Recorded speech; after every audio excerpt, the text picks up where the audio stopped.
వైసీపీలో ఇప్పుడు కొత్త రాజకీయ వ్యూహం అమలవుతోంది. ఇప్పటి వరకు పార్టీ తరపున కాపు సామాజిక వర్గానికి చెందిన నేతలే ప్రభుత్వంపై ఎక్కువగా గలం విప్పుతున్నారనే అభిప్రాయం ఉంది. కానీ ఇప్పుడు ఆ వ్యూహాన్ని మరింత విస్తరపరిచేందుకు పార్టీ అధిష్టానం బీసీలపై ప్రత్యేక దృష్టి పెట్టింది.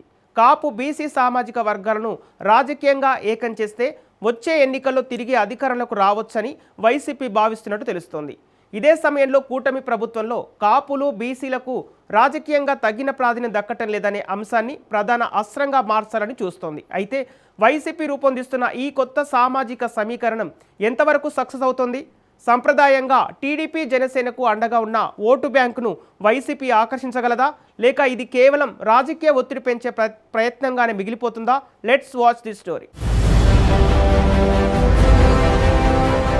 2024 ఎన్నికల ఫలితాల తర్వాత వైసీపీలో ఆత్మ పరిశీలన ప్రారంభమైంది. పార్టీకి ఎందుకు ఓటమి వచ్చింది, ఏ వర్గాలు దూరమయ్యాయి, ఏ సామాజిక వర్గాల్లో బలహీనత ఏర్పడింది అనే అంశాలపై పార్టీలో అంతర్గతంగా విస్తృతంగా చర్చ జరిగినట్లు రాజకీయ వర్గాలు చెబుతున్నాయి. ఈ విశ్లేషణలో ముఖ్యంగా 2 అంశాలు బయటకొచ్చినట్లు ప్రచారం జరుగుతోంది. ఒకటి, కాపు సామాజిక వర్గంలో జనసేన ప్రభావం పెరగడం. రెండోది, బీసీ ఓటు బ్యాంకు గణనీయంగా కూటమి వైపు మొగ్గు చూపడం. ఈ 2 వర్గాల్లో తిరిగి పట్టు సాధించకుండా అధికారంలోకి రావడం కష్టమని పార్టీ అంచనాకొచ్చినట్లు తెలుస్తోంది. అందుకే ఇప్పుడు వైసీపీ సామాజిక వర్గాల వారీగా రాజకీయ కార్యాచరణ రూపొందిస్తోంది. ఇప్పటి వరకు ప్రజా సమస్యలు, రైతు, మహిళలు, విద్యార్థుల వంటి అంశాలపై పోరాటాలు చేసిన వైఎస్సార్ కాంగ్రెస్ పార్టీ ఇప్పుడు ప్రతి సామాజిక వర్గానికి ప్రత్యేక రాజకీయ అజెండా రూపొందించే దిశగా అడుగులు వేస్తోంది. మొదట కాపు సామాజిక వర్గంపై దృష్టి పెట్టింది.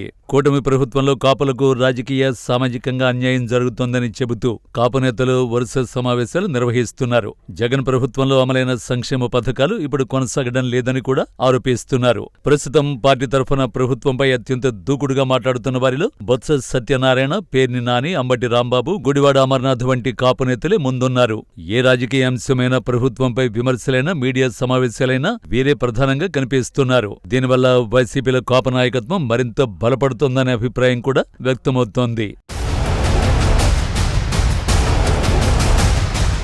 అయితే ఒకే సామాజిక వర్గం ఆధిపత్యం కనిపిస్తే మిగిలిన వర్గాలకు తప్పుడు సంకేతాలు వెళ్లే అవకాశం ఉందని పార్టీ అధిష్టానం భావించినట్టు తెలుస్తోంది. అందుకే ఇప్పుడు బీసీలకు కూడా సమాన రాజకీయ ప్రాధాన్యం కల్పించే నిర్ణయం తీసుకుంది.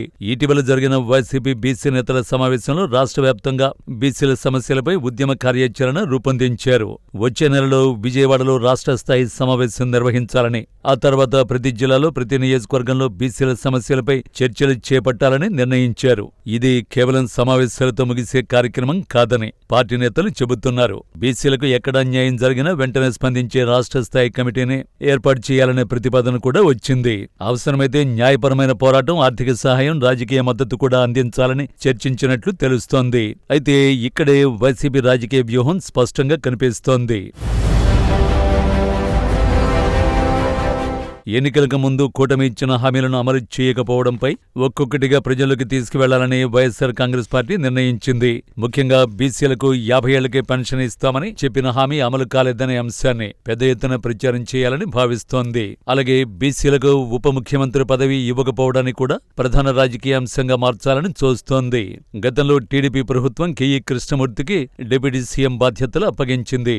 జగన్ ప్రభుత్వంలో కూడా బీసీలకు కీలకమైన మంత్రిత్వ శాఖలు దక్కే. కానీ ప్రస్తుతం ఉప ముఖ్యమంత్రి పదవి ఒక్క పవన్ కళ్యాణ్కే పరిమితం కావడంతో బీసీలకు తగిన రాజకీయ ప్రాతినిధ్యం దక్కలేదనే వాదనను వైసీపీ ప్రజల్లోకి తీసుకువెళ్లాలని భావిస్తోంది.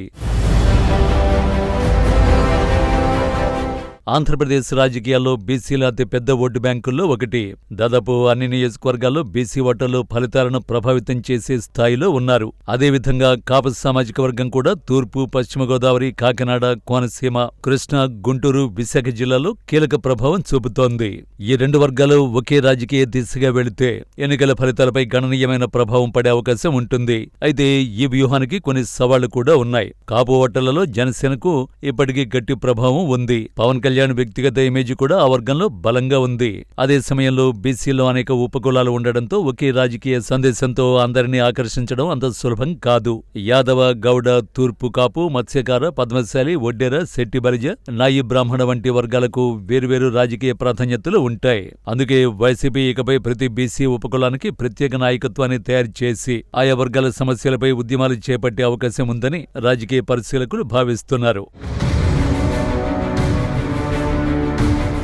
మరోవైపు కూటమి ప్రభుత్వం కూడా ఈ విమర్శలను ఎదుర్కొనేందుకు బీసీలు, కాపులకు మరిన్ని అవకాశాలు కల్పించే అవకాశం ఉందని విశ్లేషణలు వినిపిస్తున్నాయి. అంటే రాబోయే రోజుల్లో ఈ రెండు సామాజిక వర్గాల చుట్టూనే రాష్ట్ర రాజకీయాలు తిరిగే అవకాశం కనిపిస్తోంది. వైసీపీ లెక్క ప్రకారం తమ సాంప్రదాయ SC, ST, minority vote bank కొనసాగితే, అదనంగా కాపులు, బీసీలు కొంతమేర పట్టు సాధిస్తే 2029లో తిరిగి అధికార పోటీకి రావచ్చని భావిస్తోంది. అందుకే ఇప్పుడు సామాజిక న్యాయం, రాజకీయ ప్రాతినిధ్యం, సంక్షేమం అనే మూడు అంశాలను కలిపి కొత్త రాజకీయ కథనాన్ని నిర్మించే ప్రయత్నం చేస్తోందని రాజకీయ వర్గాలు చెబుతున్నాయి. మొత్తానికి కాపు, బీసీ సామాజిక వర్గాలను కేంద్రంగా చేసుకుని వైసీపీ ప్రారంభించిన ఈ కొత్త రాజకీయ వ్యూహం రాష్ట్ర రాజకీయాల్లో ఆసక్తికర చర్చకు దారితీస్తోంది. అయితే ఈ ప్రయత్నాలు నిజంగా ఓట్లుగా మారుతాయా? సాంప్రదాయ సామాజిక సమీకరణాలను మార్చగలవా? కూటమి తన ఓటు బ్యాంకు నిలబెట్టుకుంటుందా అనే ప్రశ్నలకు సమాధానం మాత్రం రాబోయే రాజకీయ పరిణామాలు, చివరకు 2029 ఎన్నికల ఫలితాలే ఇవ్వనున్నాయి.